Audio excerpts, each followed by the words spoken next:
بسم اللہ الرحمن الرحیم۔ تمام تعریفیں اللہ کے لیے جو تمام جہانوں کا مالک اور پالنے والا ہے، اور بے انتہا درود حضرت محمد صلی اللہ علیہ وآلہ وسلم کی ذات اقدس پر، جو دنیا کے عظیم رہنما اور منصف ہیں۔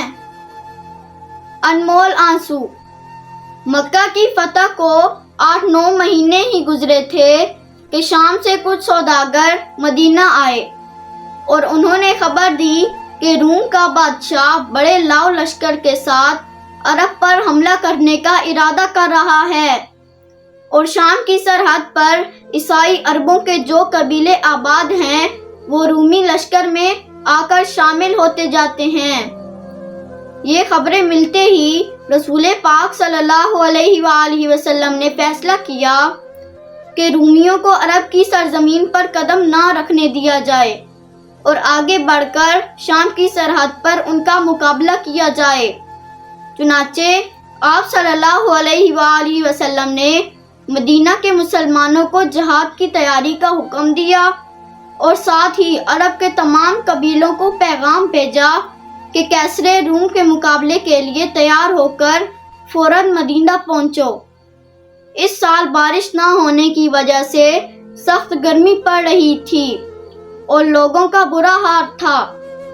کھجوروں کی فصل پکنے کے قریب تھی اور ڈر تھا کہ اگر کھجوریں وقت پر نہ اتاری گئیں تو ملک میں قحط پڑ جائے گا۔ رسول پاک صلی اللہ علیہ وآلہ وسلم نے لوگوں کو یہ بھی بتا دیا کہ ہمیں تقریباً 300 میل دور شام کی سرحد پر پہنچ کر رومیوں کا مقابلہ کرنا ہے۔ مسلمانوں کے لیے یہ سخت آزمائش کا وقت تھا۔ کھجور کی تیار فصل، قہر کی گرمی، تپتے ہوئے صحراؤں کا لمبا سفر، خوراک، پانی اور سواری کے جانوروں کی ناکافی تعداد، ہر چیز ان کی نظر کے سامنے تھی، لیکن وہ رسول پاک صلی اللہ علیہ وآلہ وسلم کا حکم سنتے ہی جہاد کی تیاری میں مشغول ہو گئے۔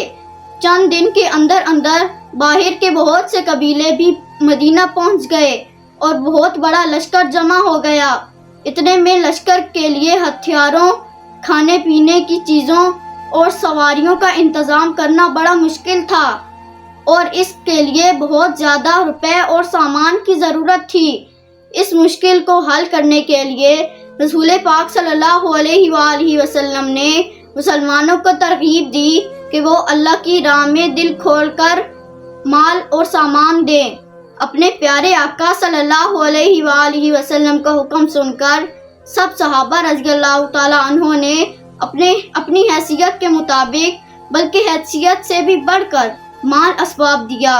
حضرت عمر فاروق رضی اللہ تعالیٰ عنہ نے اپنا آدھا مال اسباب پیش کیا۔ حضرت عثمان غنی رضی اللہ تعالیٰ عنہ نے 1000 دینار اور کئی سو اونٹ پالان سمیت پیش کیے۔ حضرت طلحہ رضی اللہ تعالیٰ عنہ بن عبید اللہ اور حضرت عبد الرحمن رضی اللہ تعالیٰ عنہ بن عوف نے بہت بڑی رقمیں اللہ کی راہ میں پیش کی۔ حضرت عاصم رضی اللہ تعالیٰ عنہ بن عدی نے 20 من کھجوریں پیش کی۔ خواتین نے اپنے زیور اتار کر اللہ کی راہ میں دے دیے۔ جن صحابیوں کے پاس کچھ نہ تھا انہوں نے مزدوری کی اور جو کچھ ملا وہ رسول پاک صلی اللہ علیہ وآلہ وسلم کے سامنے لا رکھا۔ حضرت ابو بکر صدیق رضی اللہ تعالیٰ عنہ ان سب میں سے بڑھ گئے۔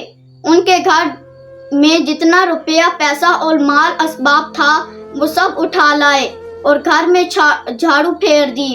حضور صلی اللہ علیہ وآلہ وسلم نے پوچھا، ابو بکر اپنے بال بچوں کے لیے کیا رکھا؟ انہوں نے عرض کیا، بس ان کے لیے اللہ اور اللہ کا رسول باقی ہیں۔ چند دن کے اندر 30,000 فوج شام کی سرحد پر واقع شہر تبوک کی طرف جانے کے لیے تیار ہو گئی، اور تو سب مجاہدین کے لیے کئی سو میل لمبے سفر کے لیے سواریوں کا بندوبست ہو گیا، لیکن 7 غریب صحابہ ایسے تھے جن کے لیے سواریوں کا انتظام نہ ہو سکا۔